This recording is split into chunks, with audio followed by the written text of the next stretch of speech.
Bitcoin grafiğindeki gizli tehlikeyi fark eden kaç kişi var? Binance neden her coin'i listelemeye başladı? Tüm detaylar ve daha fazlası bu videoda.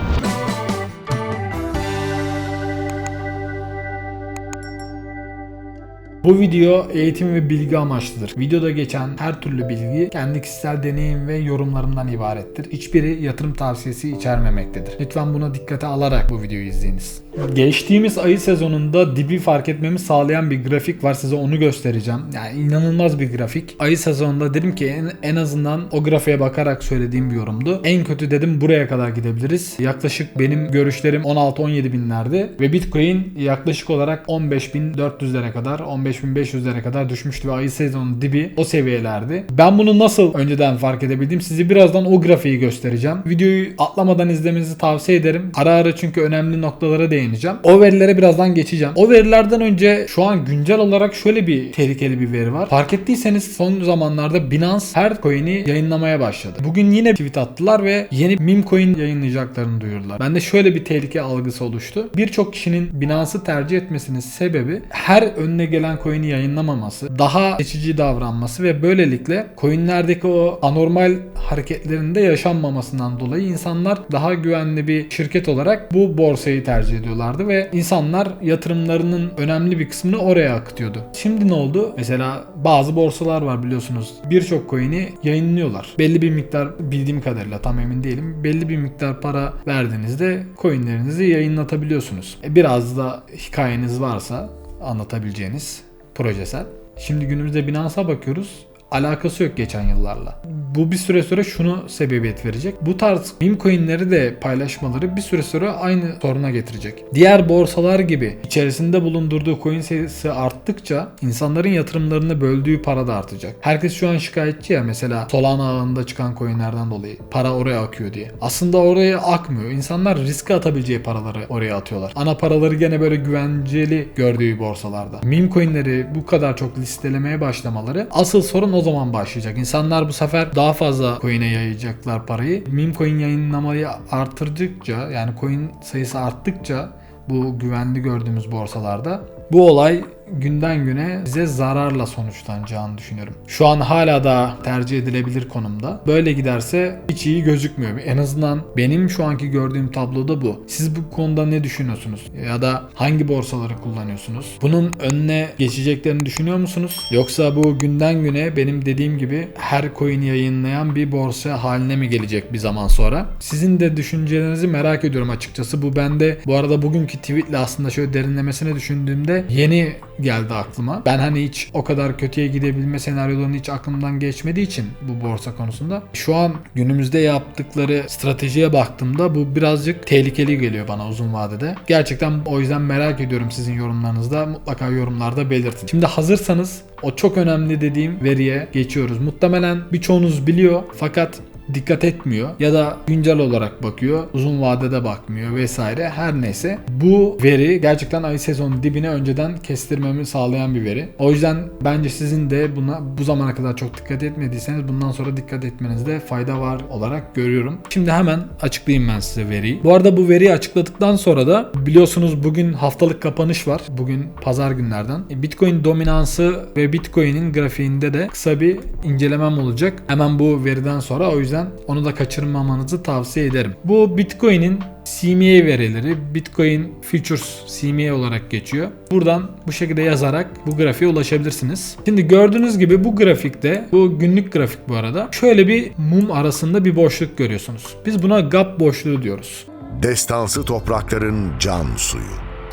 Güneydoğu Anadolu projesi.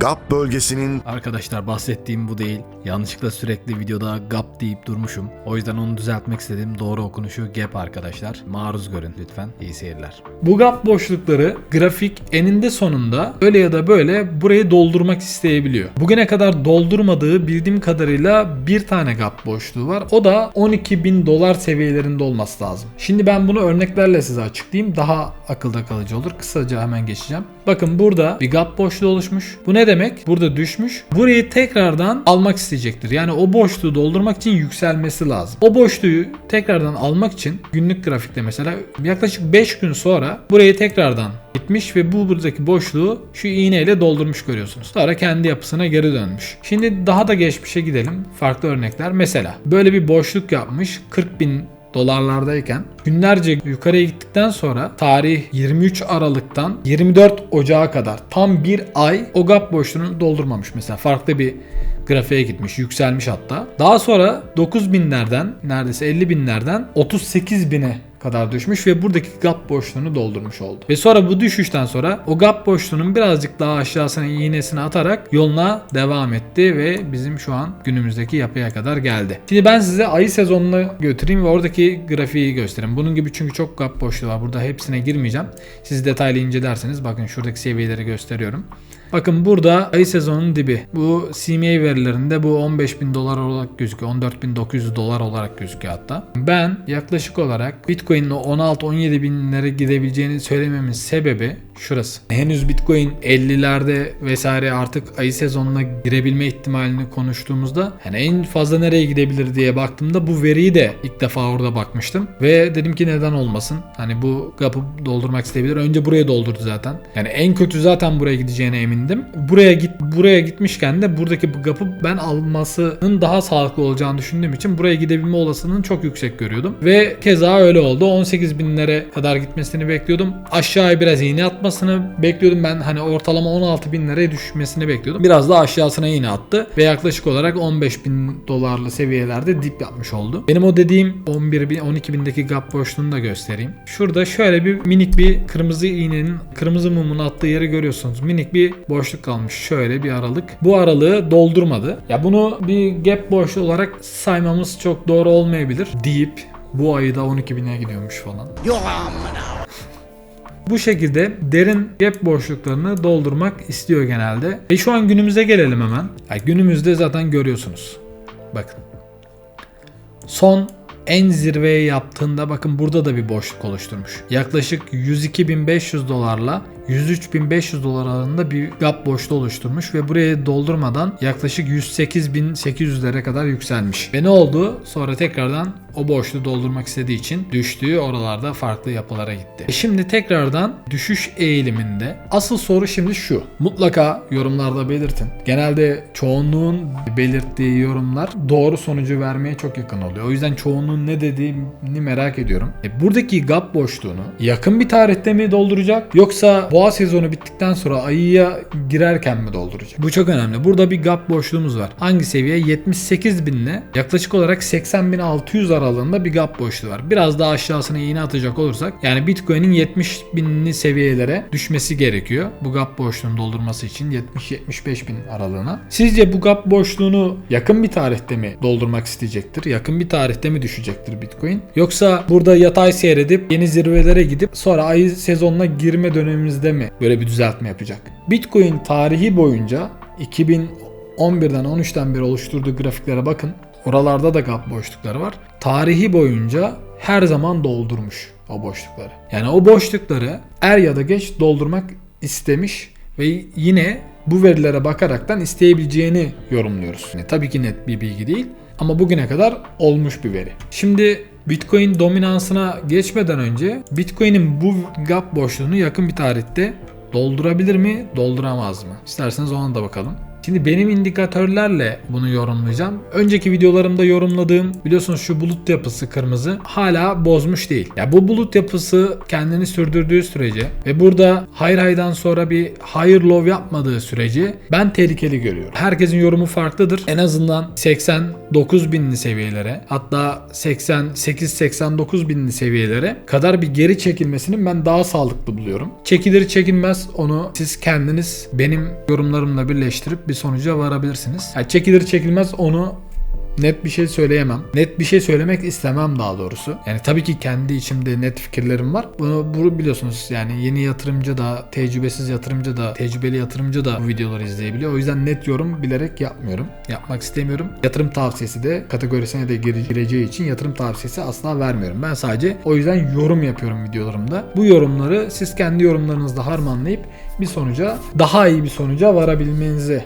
vesile olurum inşallah diyelim. Şimdi burada bu seviyelere gitme olasılığını ben yüksek görüyorum. 86 ile 88 seviyesine. Buraların zaten altında kapanışların gelmesi bizi 80 binle sonraki hedef olan 73 binli seviyelere götürür. Ki az önce söylediğim gap boşluğu da biliyorsunuz 70 binli seviyelerde. 70-75 band arası. Yani buradaki 74'e düşmesi, 73'e düşmesi az önceki gap boşluğu grafiğiyle ve buradaki süper trendin desteğiyle mükemmel uyuyor. Ya buraya gitmemesi için herhangi bir sebep yok.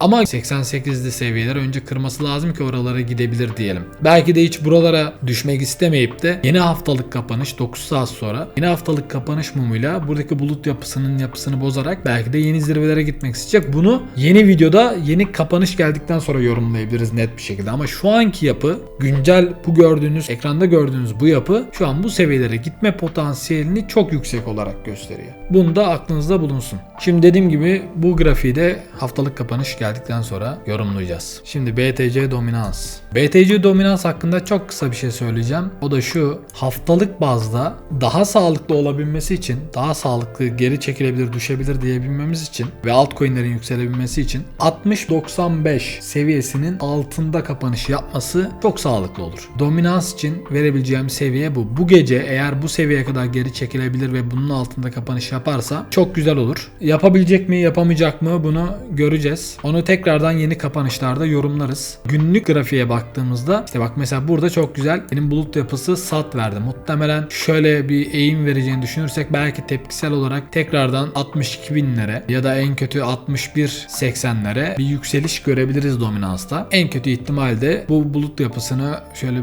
bozmayacak seviyede 62.5'lara iğne atabilir. Ama bunun üzerinde kapanışlar gelirse bu yapıyı tekrardan bozar. Bunu o zaman tekrar yorumlarız. 9 saat sonra aynı zamanda günlük de kapanış var. Buradaki mumun sat vermesi çok güzel. Ya bu gösteriyor ki en azından yarın olmasa bile önümüzdeki günlerde hafif tepki yükselişi gelmeden de bu arada düşüş gelebilir. Ama en kötü senaryoda hafif bir tepki yükselişi gelip daha sonra düşüşlerin geleceğini gösteriyor şu an Bitcoin dominans. O yüzden buradaki grafik kısa vadede, uzun vadede demiyorum, kısa vadede şu an güzel gözüküyor. Uzun vadede diğer grafiklerde yorumlarız. Haftalıkta vesaire. Güzel gözüküyor. En kötü dediğim gibi 62-63'lü seviyelere bir iğne, tek 63'lere değil de 62.5'lara bir iğne gelebilir en kötü. Kesinlikle yatırım tavsiyesi değildir. Yani oluşan her güncel mumla bunu tekrardan yorumlamamız gerekir. Şu anki gözüken tabloya göre yorum yapıyorum. Bu benim kişisel görüşüm.